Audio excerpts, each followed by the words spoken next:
رسول اللہ صلی اللہ علیہ وسلم نے ارشاد فرمایا، جو تقدیر کا انکار کرے وہ ہم میں سے نہیں۔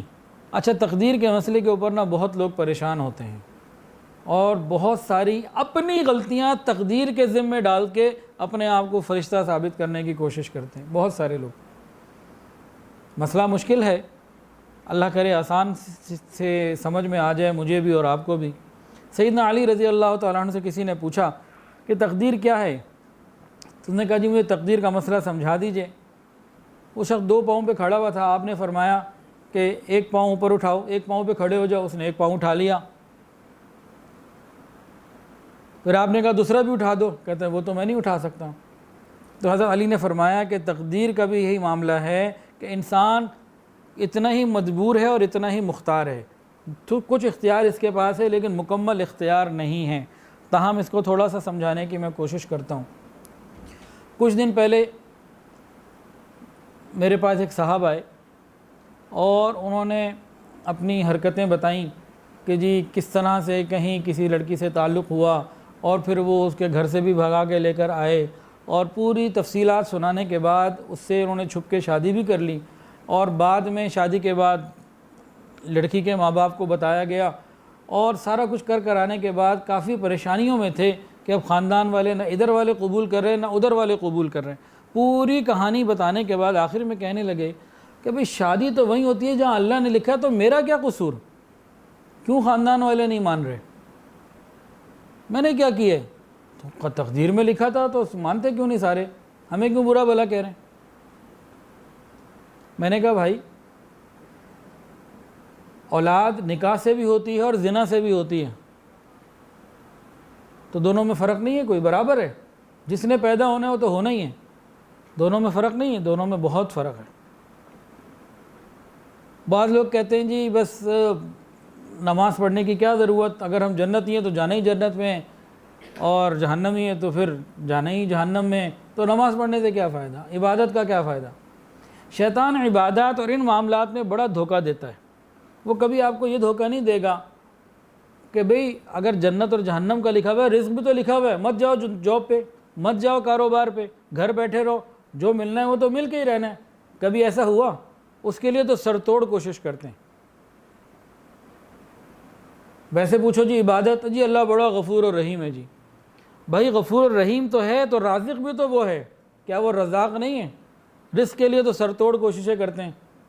بھائی اگر جس طرح وہ غفور اور رحیم کو آپ اس کی غفوری اور غفوریت کو اور اس کی رحمت کو آپ تصور کر کے دین اور عبادت سے پیچھے ہٹے ہوئے ہیں، تو بالکل سیم ٹائم وہ رزاق بھی تو اسی طرح ہی ہے، تو وہ بھی گھر بیٹھے رہیں، مت محنت کریں رزق کمانے کی۔ جب وہ بغیر محنت کے جنت بھی دے سکتا ہے تو بغیر محنت کے 2 روٹیاں بھی آپ کو دے سکتا ہے، بیٹھے رہو۔ لیکن وہاں نہیں جائیں گے، وہاں پہ ایسا نہیں سوچتے۔ اسی طرح اگر بیمار ہو جائیں تو بھئی صحت بھی تو اللہ نے دینی، علاج کرانے کی کیا ضرورت ہے؟ یا پھر یہ کہ موت تو اپنے وقت پہ لکھی ہے، علاج کیوں کراتے ہو؟ پھر وہاں علاج بھی کرائیں گے، وہاں رزق کی تلاش میں بھی جائیں گے، وہاں شیطان نہیں وسوسے نہیں ڈالتا، وہاں عقل کام کرتی ہے۔ ان بعض معاملات میں عقل کام نہیں کرتی۔ یا پھر کیا کرتے ہیں کہ اپنی غلطیوں کو، اپنی حرکتوں کو تقدیر پہ ڈال کے جان چھڑانا چاہتے ہیں، اور خود چاہتے ہیں جی ان سے بڑا حاجی نمازی کوئی نہیں۔ خیر اس بندے نے، میں آپ کو سیدھی بات کر رہا ہوں، پوری کہانیاں سنائیں، ایک سے بڑھ کر ایک شخص نے فراڈ کیا، لڑکی کو بھی دھوکے میں رکھا، سارا کچھ کیا، اور کرنے کے بعد آخر میں تان کہاں پہ توڑتا ہے کہ جی اللہ نے لکھی تھی، شادی تو وہی ہوتی ہے نا جہاں لکھی ہوتی ہے، رشتے تو آسمانوں پہ بنتے ہیں۔ ساری حرکتوں کو تقدیر پہ لا کے اس نے جناب خود وہ حاجی ثناء اللہ ہو گئے۔ اب اس کو تھوڑا سا سمجھ لیجئے، تقدیر کسے کہتے ہیں؟ تقدیر علم الہی کا نام ہے۔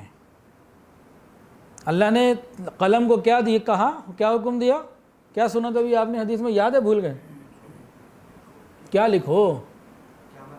قیامت تک آنے والے سارے احوال لکھ دو۔ یہ اللہ تعالیٰ نے لکھوا دیا، یہ اللہ کا علم ہے۔ تقدیر کیا ہے؟ یہ علم الہی ہے، لیکن اس سے ہمارا اختیار سلب نہیں ہوتا۔ آپ رینٹ کار سے گاڑی لے لیں، 1 ہفتے کے لیے آپ نے گاڑی لی، اب گاڑی کے اوپر آپ کو کچھ اختیار ملا اور کچھ نہیں ملا۔ جو اختیار ملے وہ کیا ہے؟ آپ گاڑی چلائیں، چلے گی، کلب لے جائیں کلب جائے گی، مسجد لے جائیں مسجد جائے گی، رشتہ داروں کے جائیں وہاں چلی جائے گی، گھر میں کھڑی رکھیں گھر کھڑی رہے گی، لیکن آپ اس کا رنگ نہیں چینج کروا سکتے، آپ اس کو سیل نہیں کر سکتے، اپنے نام نہیں کروا سکتے۔ تو کچھ چیزوں کا اختیار آپ کے پاس ہے اور کچھ کا نہیں ہے۔ تو اللہ رب العزت نے ہمیں زندگی دی اور کچھ اختیار دیے ہیں کہ دیکھو یہ وہدیناہ النجدین، دونوں راستے تمہیں بتا دیے، یہ سیدھا راستہ ہے انبیاء کا، نبی علیہ السلام کا، یہ جنت میں جاتا ہے اور یہ غلط راستہ، دونوں بتا دیے، اور ہمارے پاس ایک اختیار موجود ہے۔ تقدیر کا لکھا ہمارے اختیار کو سلب نہیں کر رہا، وہ اللہ کا علم ہے، اللہ کا علم ہے وہ۔ اس کو ایک مثال سے سمجھیں۔ دیکھیں جی، ایک آدمی کو نا ہارٹ کا پرابلم تھا، وہ ڈاکٹر کے پاس گیا، اور آپ بھی اس کے ساتھ گئے، عبداللہ بھائی آپ بھی اس کے ساتھ گئے۔ ڈاکٹر نے سارا کچھ دیکھ لیا اور اس کو کہا بھی دیکھیں یہ آپ نے احتیاط کرنی ہے، اتنی واک کرنی ہے، یہ دوائیاں کھانی ہیں اور ایسے ایسے کرنا ہے۔ لیکن وہ آپ کا فیملی ڈاکٹر ہے، وہ عبداللہ بھائی کو بھی جانتا ہے اور مریض کو بھی جانتا ہے، اس کو معلوم ہے انہوں نے پرہیز کوئی نہیں کرنی، اور دل کی کیفیت اس نے دیکھ لی، اور آپ کو دوائیاں دے کے سب کچھ سمجھا کے جو ہے نا اس نے بھیج دیا جاؤ، اور اپنی ڈائری میں اس نے لکھ دیا کہ 6 مہینے کے بعد یہ بندہ مر جائے گا۔ 6 مہینے ہوئے، واقعی وہ بندہ مر گیا۔ عبداللہ بھائی کو کسی طرح پتہ لگا کہ ڈاکٹر نے تو اپنی ڈائری میں لکھا ہوا تھا 6 مہینے بعد مر جائے گا۔ ڈاکٹر نے وہ ڈائری پکڑی اور سیدھا عدالت میں کہ جناب اس ڈاکٹر کو پتہ تھا میرا یہ بھائی ہے یہ 6 مہینے بعد مر جائے گا، اب میں اس کے اوپر قتل کا مقدمہ دائر کرتا ہوں۔ کوئی عدالت فیصلہ کرے گی؟ اس ڈاکٹر کو قاتل قرار دے گی؟ اب ڈاکٹر سے پوچھا جائے وہ کیا کہے گا؟ وہ کہے گا بھائی میرے پاس علم ہے اس چیز کا، میں اس کا عالم ہوں، میں اس کی سمجھ رکھتا ہوں، اس کا ہارٹ اتنا ڈیمیج ہو چکا تھا اور اس نے احتیاط کرنی کوئی نہیں تھی، مجھے اندازہ تھا، میں برسوں سے ان کو دیکھ رہا ہوں یا میں معاشرے کو دیکھ رہا ہوں کہ اس طرح کے لوگ احتیاط کرتے ہی نہیں، جو ریکوائرمنٹ ہوتی ہے پرہیز کی وہ پوری نہیں کرتے۔ تو اب ہارٹ اتنا ڈیمیج ہو چکا تھا، اس نے کا مرض بڑھتے بڑھتے بڑھتے 6 مہینے کے بعد ہارٹ فل ختم ہو جانا تھا، دل میں مرنا ہی تھا اس نے، اور کیا ہونا تھا؟ تو میں نے تو اپنے علم کے مطابق اس کو لکھ دیا تھا۔ اب آپ بتائیں کیا ڈاکٹر کے لکھنے سے ان کے اس بھائی کا اختیار سلب ہوا کہ نہیں ہوا؟ اس نے تو اپنی مرضی سے بے احتیاطی کی نا، اگر وہ احتیاط کرتا تو بہتر ہو سکتا تھا، زندگی بہتر ہوتی، لیکن اس نے نہیں کیا۔ تو بالکل یہی معاملہ کہ اللہ رب العزت نے لکھ دیا کہ کون کیا اور کیسے کرے گا، وہ اللہ کا علم ہے، لیکن ایک اختیار جو ہمارے پاس ہے وہ ہے۔ اب لڑکیوں کے رشتے آتے ہیں، اب کسی کو اپنے بیٹے کے لیے لڑکی دیکھنی ہے، رشتے دیکھنے ہیں، تو وہ درجنوں رشتے بعض دفعہ دیکھ لے، اس کو اختیار ہوتا ہے، اس کو کرے، دین کو سامنے رکھے، دنیا کو رکھے، مال کو رکھے، شکل کو رکھے، خاندان کو رکھے، نسب کو رکھے، ساری چیزیں اس کے سامنے ہوتی ہیں۔ یہی اختیار ہے تو نبی علیہ السلام نے فرمایا نا کہ تم دین کی وجہ سے کرنا، فاصبر بذات الدین، تم دین کی وجہ سے، تم دین کو سلیکٹ کرنا۔ اچھا، اب تقدیر کے اندر بھی 2 کیٹیگریز ہیں، ایک تو ہے معلق اور ایک ہے مبرم۔ معلق کیا ہے؟ جو لٹکی ہوئی ہے، اللہ تعالیٰ نے فرشتوں کو بتا دیا دیکھو یہ ماں باپ کی فرما برداری کرے گا، اس کا رزق بڑھا دینا، عمر بڑھا دینا، یہ گناہ کرے گا، اس کا کم کر دینا، یہ رشتہ داریاں توڑے گا، کم کر دینا، یہ رشتہ داریاں نبھائے گا، بڑھا دینا، یہ صدقہ کرے گا، اس کو اتنا بڑھا دینا، یہ سود لے گا، اس کو اس طرح ختم کر دینا۔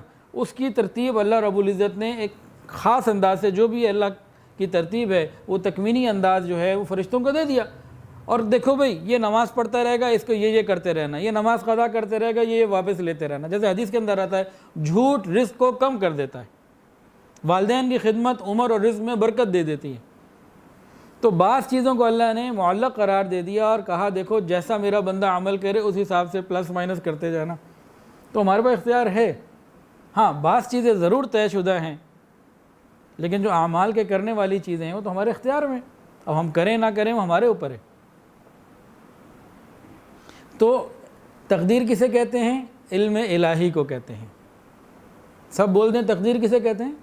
علم الہی کو کہتے ہیں۔ اور دوسری بات، علم الہی سے ہمارا اختیار ختم نہیں ہو رہا، اللہ کے علم میں ہے نا، لیکن ہمارا اختیار اس سے ختم نہیں دیا ہو رہا، وہ ہمیں جو دیا ہوا اللہ نے وہ موجود ہے ہمارے پاس۔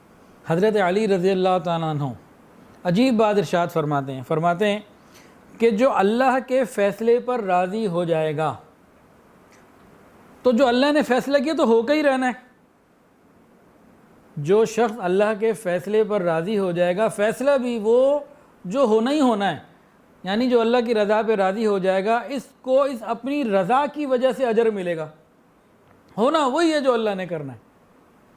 اور فرمایا آگے، اور جو اللہ کی رضا پر راضی نہ ہوگا، ہونا وہی ہے جو اللہ نے کرنا ہے، لیکن اس کو راضی نہ ہونے کی وجہ سے گناہ ملے گا۔ کیسی پیاری بات فرمائی، سمجھ میں آئی نہیں؟ کہ جو شخص اللہ کے فیصلوں پر راضی ہو جائے، اس کو اللہ کے فیصلوں پر راضی ہونے کی وجہ سے عبادت کا ثواب ملے گا، اور حقیقت یہ کہ ہونا وہی ہے جو اللہ کا فیصلہ ہے، اس کو ثواب مل گیا۔ اور اگر کوئی شخص اللہ کی رضا پہ راضی نہیں رہتا، ہونا تو وہی ہے جو اللہ نے چاہنا ہے، کچھ اور نہیں ہونا، لیکن اس کو ناراضگی کی وجہ سے گناہ ملے گا۔ اب ایک آدمی کی بیوی کا انتقال ہو گیا، بیٹے کا انتقال ہو گیا، جیسے کل میری نانی کا انتقال ہو گیا، اللہ کے فیصلے پہ راضی ہیں، راضی ہوں گے، تکلیف پہ اوپر اور راضی ہونے کے اوپر صبر اور اجر کا ثواب اللہ عطا فرما دیں گے۔ اور اگر راضی نہیں ہوں گے، کیا واپس آ جائیں گی وہ نانی؟